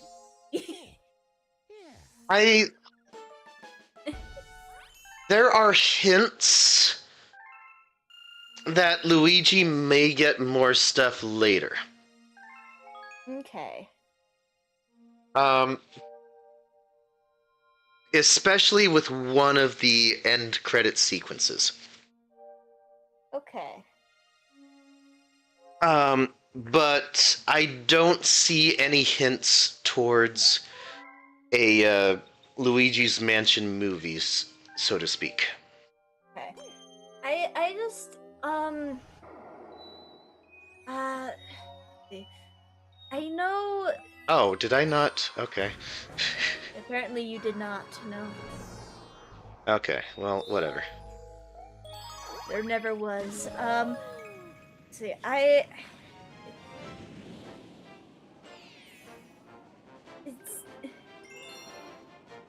it's kind of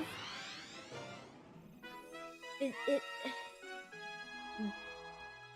This thing is a lot smaller in the movie. Alrighty. My brain is doing like 100 miles in a second. You know, like, always ask me about a character you've already asked about and see if I've missed anything. Yeah, I guess that's true. Let's see, I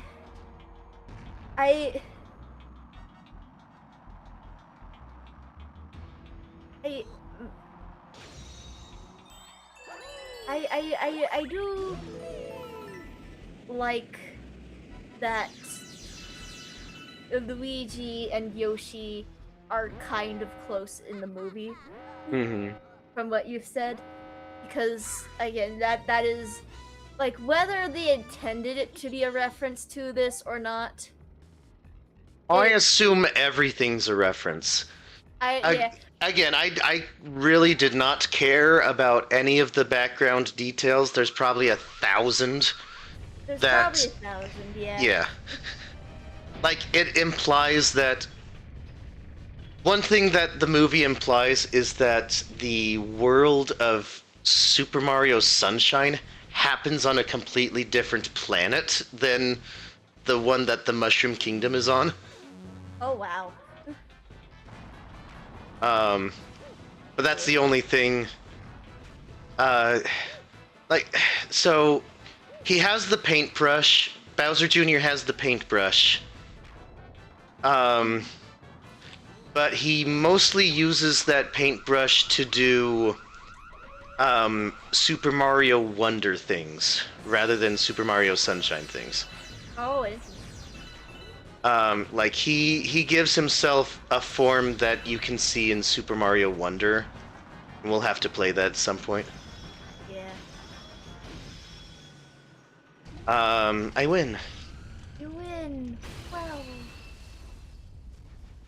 Yeah, I'm hoping this is a shorter streaming series overall. Like Yeah. less than 10 parts, I'm hoping. Yeah. And hopefully, when I start streaming that, the Zelda game, it'll be over in like 2 or 3-ish. I'm gonna give you like 4 streams before we call it too long. Okay. Yeah, so we still got like 2 major areas to look through, and then a final boss fight, most likely.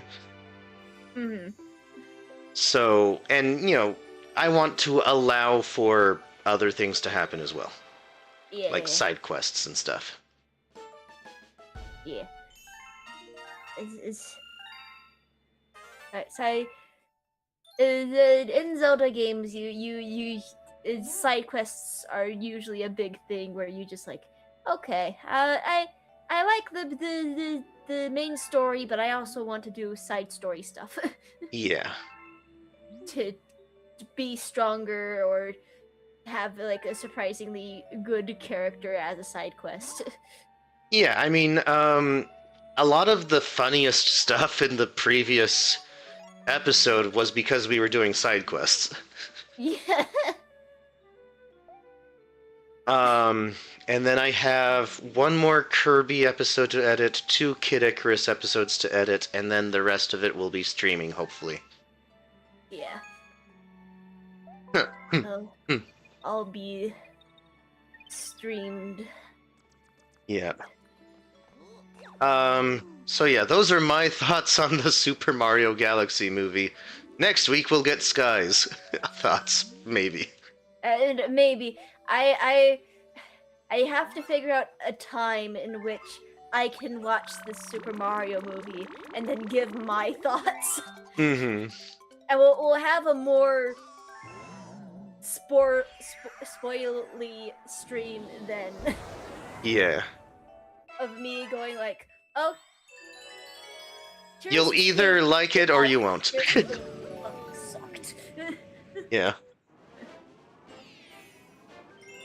It's a mess. In the moment, as I was watching it, I liked it. The more I think about it, the more I'm like, wow, that didn't work. And that didn't work. Yeah. I don't know how that worked, but it kind of did. Yeah. This didn't need to be in the movie, and that didn't need to be in the movie. Yeah. But, some of it was fine. Yeah. So yeah, I would not call it a good movie. But it's a fun movie. It's not the worst thing you've seen, and you had fun watching it. Yes. I still feel like I'm more annoyed at the first movie. I think it's entirely possible if I were to watch the first movie again, I'd call it the better of the two. But I was not as annoyed at this movie than I was at the previous movie. I was very annoyed by the previous movie. I was not having a good time for most of that movie. Yeah. Yeah. And the reasons I liked this movie are probably the reasons that many people would not like this movie. Oh, please, thank you. Oh, that worked out for you. It sure did. Alright, we're good. We're done with this galaxy. They should be called planets, not galaxies. Yeah. let's see. I would be okay with the Luigi's Mansion movie if they allowed it to be mostly about Luigi. Yeah. Like, you can invite some side characters, and you would probably need some side characters. Like, But I don't need... I don't need it to be stuffed like this movie was. yeah. I think we all kind of agreed that, like, why are you putting so much... Like, there is so much Mario in this movie, and I recognize that it has so much Mario in this movie, that I honestly have no idea what the next movie would even be about. Yeah. It would have to be a new 3D Mario game, or like it has to be about a big 3D Mario game. And I have most no of the idea.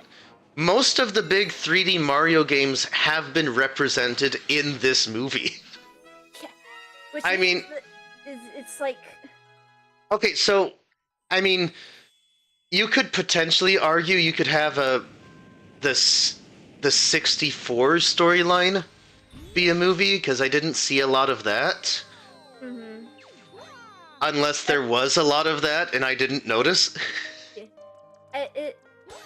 But it's like that game also like didn't have a lot of story happening in it, so they would have to put in a lot of stuff to make it work. You could potentially do a Sunshine movie. Super Mario Sunshine movie. Because even though we have Bowser Jr., and there were references to stuff that happened in Super Mario Sunshine, you could potentially do a Sunshine movie. I honestly don't think you could do an Odyssey movie after this movie. Because this movie had a surprising amount of Odyssey in it. Yeah.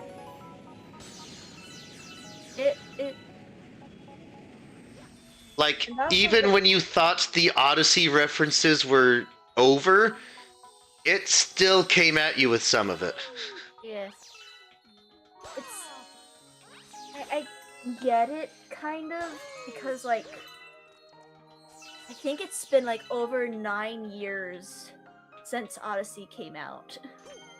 I mean, I guess, but this was supposed to be the Mario Galaxy movie, you know? Yeah, it doesn't... From what some people have been talking about it on the internet, like, I've been watching some, like, non-spoiler-free reviews of it. Uh-huh. A lot of people, like, were like, this doesn't super feel like the Mario Galaxy movie. It feels more like the Mario reference movie. Yeah. I 100% get that. And I wasn't looking for the references, and I think there's just enough of Galaxy in there to still call it a Galaxy movie. Like, one of the places they go to is called the Space Junk Galaxy, the galaxy that we're currently exploring right now. That is actually a major place in this movie. There's a big thing in the middle of that galaxy that isn't in this game necessarily, but they do call it the Space Junk Galaxy. Okay. And there's a Gateway Galaxy. Is that in this game? Or is that in the other game? No, it's in this game. I think we were just at Gateway. Oh, that's like the first galaxy, right? Yeah. Okay, they call it the Gateway Galaxy, but it looks nothing like the Gateway Galaxy in this game. It looks more like a space airport. Oh. It's the place where they're looking for a pilot to take them to Bowser Jr. I see. The Gateway Galaxy is where they find Fox McCloud, basically. But not before the weird 10-minute detour of Toad getting his backpack stolen. And because he got his backpack stolen, there's a really cool extended fight sequence with characters from that one video game. And that whole scene didn't need to happen at all. But it was a fun scene. Okay. Okay, so there's one more complaint. Uh-huh. The main bad person of that extended fight sequence that didn't need to happen, he has a really weird voice. Oh. Like, it was very distracting. Like, that is not the voice I thought that character would have, and he keeps talking, and none of his friends from the same video game are talking. So it's like, why does he have that voice? He just keeps talking. And the movie pretends they need to get information from this guy. You really didn't. You could have gotten information from the actual character whose purpose is to give information in that space airport. Who happens to be another fun cameo. Yeah. You could have gotten the information from that character. Because that's the kind of character who probably wouldn't be afraid of giving that kind of information. It's just like, oh, my job is to give information. Yeah. So I would very happily give this Princess Peach the right information to get to the place they need to go. Yeah. And I do eventually give you good information after doing a joke that almost feels like it's ripped directly from the first Zootopia movie. You'll know it when you see it. Oh, okay. But even though it feels like it's ripped directly from the Zootopia movie, it's still a funny scene. It's just kind of less funny because now I'm thinking about Zootopia. But, you know, it's like, this is another cameo that's probably been spoiled by Nintendo and not like the internet. But, you know, he doesn't outstay his welcome.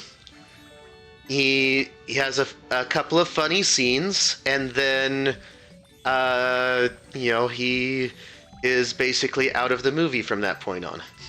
I see.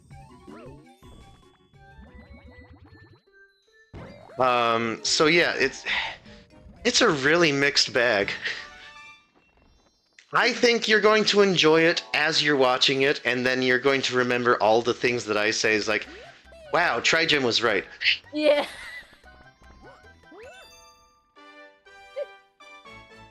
Or maybe you'll like it or hate it more because you'll be looking for those whatchamacallits, those Easter eggs. Maybe. You like Mario games more than I do. So you would probably recognize more of those Easter eggs than I would. I probably would recognize more Easter eggs than you, mostly because I to be fair though, Mm-hmm. people like make a lot of like fan stories online, and I'm Mm-hmm. like, oh, it's this character. I know it's a Mario character, and I know they haven't been made by the character, not character, by the person making the story. But Mm-hmm. I honestly have no idea where this character comes from. Okay. So Um. I agree that I would likely recognize them, Mm-hmm. but I think people would be very pissed off that I don't know which game they come from. Okay. 'Cause I like reading what people make online. Okay. More often than not, they make more better stories than uh the creators themselves. I'm looking at you, Sega, but Sega has been doing better at making good Sonic stories, so I won't Yeah. give them too much flack. Yeah. Because they've been doing a much better job. I love jumping around here. Yeah. I can do this, Yeah. and then I do this. And then you might die. I love the funky gravity of this game. Yeah. Mario Galaxy as a game is really good. I think they didn't have as much fun with the funky gravity in Super Mario 2 that this game had, you know? Mm-hmm. They Like could've this- done weirder shit in Galaxy 2. Galaxy 2, man, I was so hyped for Galaxy 2 because Yeah. I liked this game so much. And then the story starts, and it's like, we don't care if you played the first game, and nothing that happened in the first game matters in terms of story. Yeah. And we're also going to repeat a bunch of shit from the first game. And even when we're not, we're going to like have galaxies that are inspired from other games. And you're just going to be constantly thinking about that as you play the game. Mm. And it's just not, it wasn't fun. Yeah. Like, maybe the gameplay itself was fun moment to moment, but I was never feeling like, yes, this is the game that I needed to play. Because it always felt like I was playing the sloppy seconds of Super Mario Galaxy, rather than a proper sequel. Mm-hmm. Like, the best thing that was going on in that sequel was that they had Yoshi. And that's it. That really is it. Like, having Yoshi in there made for some better gameplay. Every once in a while, when Yoshi was there. And there were other, like, super powers or whatever. The power-ups, right? Right, yeah. And like, maybe they polished some things in the game. Yeah, It but didn't make up for. I don't know. The parts of this game that didn't have as much polish make it feel like that much more special of a game, you know? That's fair, yeah. Like the way that this whole game works, lack of polish and all, Mhm. feels more special. than the polished version in Super Mario 2, Super Mario Galaxy 2. Okay, yeah. In my opinion, the fact that it has polish makes it feel less special. And they go back to doing tropes of what they do in other Mario games that I don't like. Like this game has an identity. Most of the worlds, most of the galaxies here have distinct personalities. Right. In Super Mario 2, it just kind of feels like they're doing the same shit that they do in every other Mario movie, where it's like, here are the primary colors, and the bright colors, and no distinct visual flair. Yeah. Whatever. Anyways, Captain Toad is not in the movie. 5 out of 10. Yeah. You should just like write a review just saying that. Just like Captain Toad wasn't in the movie. 5 out of 10. Yeah. I think it would be so funny. Yeah. If I ever get to like actually doing stuff like that in the future.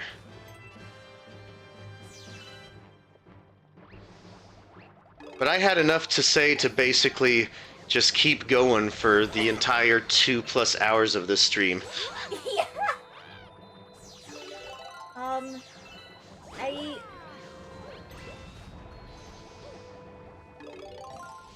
Yeah. I hope they do better with future movies going forward. I hope they take the criticism to heart. We like some of the stuff that's happening in these movies. Clearly people like these movies. The last one made $1 billion. This one, who knows how much money they made. Yeah, I don't know. Oh. Just gonna get more Luma Chow.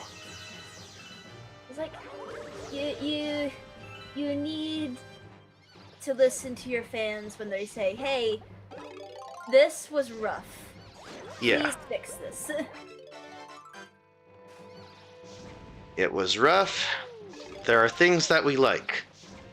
Yeah. Okay? I'm seeing a lot of people actually really like Star Fox, as they should. Yes. I'm sure that I'll probably like Star Fox when I see the movie. Yeah.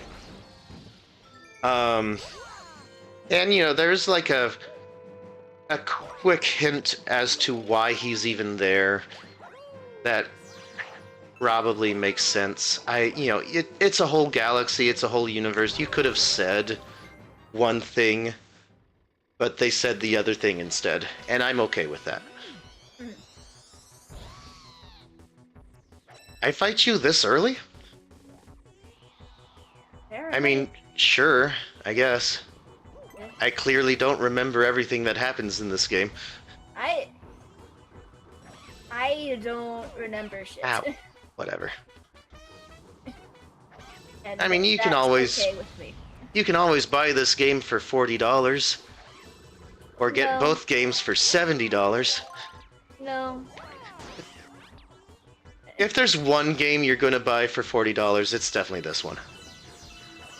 Yeah. This is the better out of the two, in my opinion. A lot of people say that 2 is better, but when I hear their arguments, it's always about the gameplay. Yeah. And it's almost never about the story or anything else. You know, like a big part of Galaxy was its amazing story.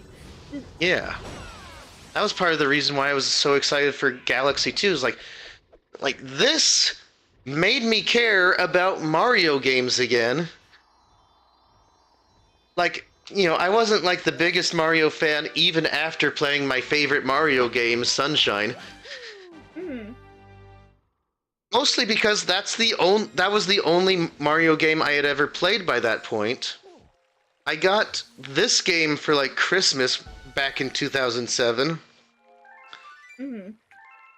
And I was really impressed by the gameplay, and the stakes felt really high and everything. And there was stuff going on with Bowser and Bowser Jr. And yeah, there isn't like a lot of complexity to this story, mostly because all of the complexity is in the background. Yeah. Like you have to like go visit the library to figure out all of the cool stuff that's happening in the background of this game. Yes. That's fine. In Super Mario 2 there was no complexity. It was just we're retreading everything. Bowser's a giant now. There's no Rosalina until the very end of the game. Deal with it. Yeah. And the way you traversed everything was better in this game rather than the last game. Because the last game, they did like the Super Mario World thing where it's like, here's a map, go to the different places in the map. That's not fun. Look at this. You go into the observatory and you can see all of these different places. This is fun! This is cool. More of this. Yeah. But I don't know, like Nintendo is so adverse to change. It scares them. And now that because they're so adverse to change, they put all of their eggs into one movie. Yeah. And there's like no room to grow for the eventual Mario 3 movie. There's room to grow for Star Fox. They are clearly there is a clear path forward for a Star Fox movie to happen. Yes. They're definitely teasing some stuff with Mario. Mm-hmm. With one of their end credits sequences. That might be a Luigi thing, it might be a Mario thing, it might be a both of them thing. Mm-hmm. I guess the only real thing that the sequel could do, the third movie could do, is introduce Wario. That's the only thing I can think of that would feel like progression rather than regression. Yeah. Because we haven't seen Wario. We There is- haven't seen Wario. There's no Wario in this movie. You could also technically say that there is no Waluigi, but that's kind of a given. If there's no Wario, there's no Waluigi. I don't even know if Waluigi is canon.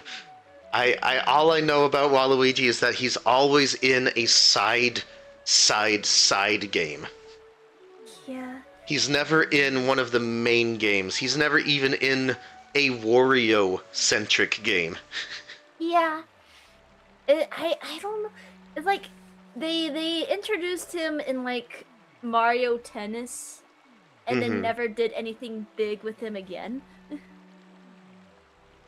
Like, yeah, he's in all of these games. He's like this one character from this one side game. We're going to put him in all the side games. But it's not even like the side games. He's only in the sports games. Yeah. You know what I mean? Like, Yeah, he's no, not in Mario and Luigi RPG games. He's not in the Paper Mario games. He's not in the Wario Land games. He's not in the WarioWare games. Mm-hmm. He's just a sports person. I guess that's fair. I guess if they wanted to do something with story wise with like things, I guess they could go like the Paper Mario route. Maybe use one of those games or I try to would get I them would engaged. argue more toward. You know what? I completely forgot about this. Mm-hmm. There is a sort of story within a story moment with Bowser that Mm-hmm. almost could be construed as a Paper Mario reference. But you'd have to argue pretty significantly in favor of that. I see. I just remember looking at it and like it's referenced in the credits and it's like, huh, those kind of look like Paper Mario characters. Yeah. And it's like, that's either on purpose or it's a huge coincidence. Yeah. Yeah. I uh I don't know. um There's you got me on board for a Star Fox movie. yes. We I will gladly watch a Star Fox movie. I would probably watch a Luigi's Mansion movie. Hmm.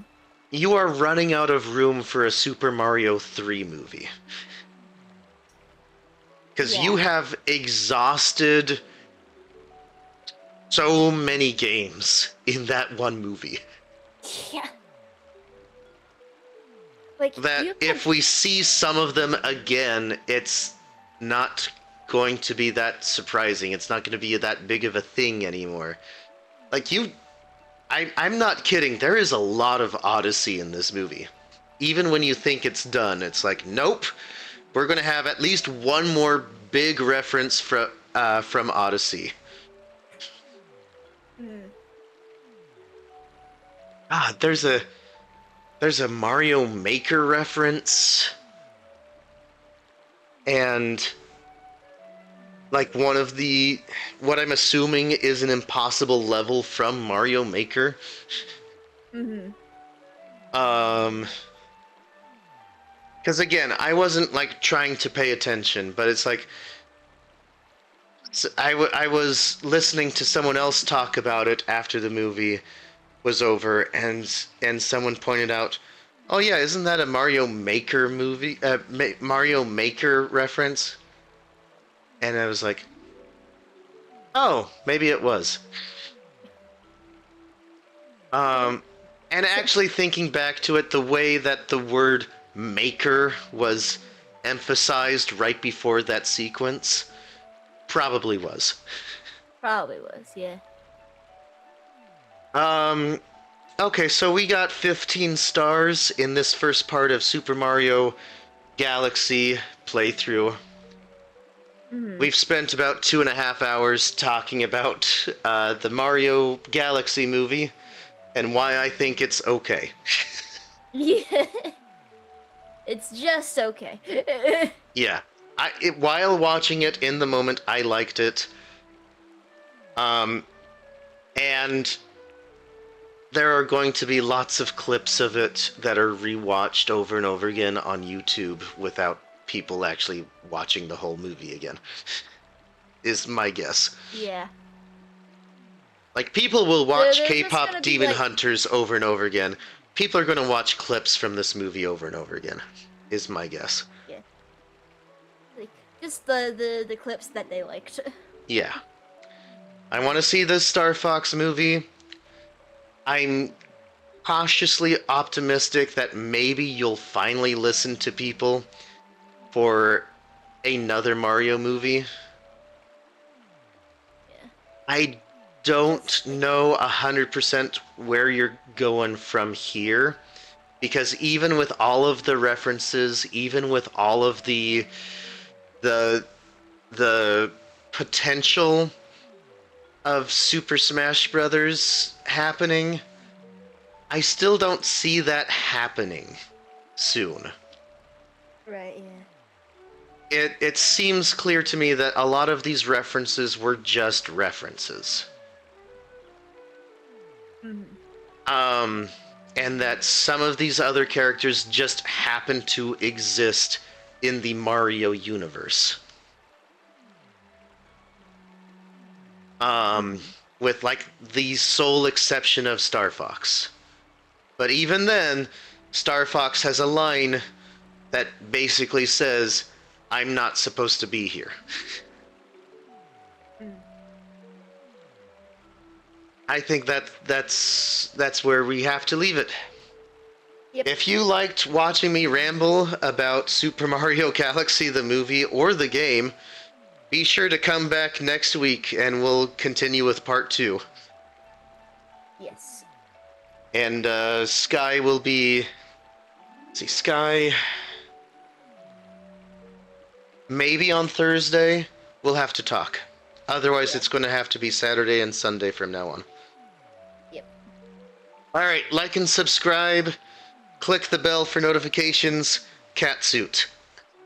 Catsuit. Share with Bye. your friends.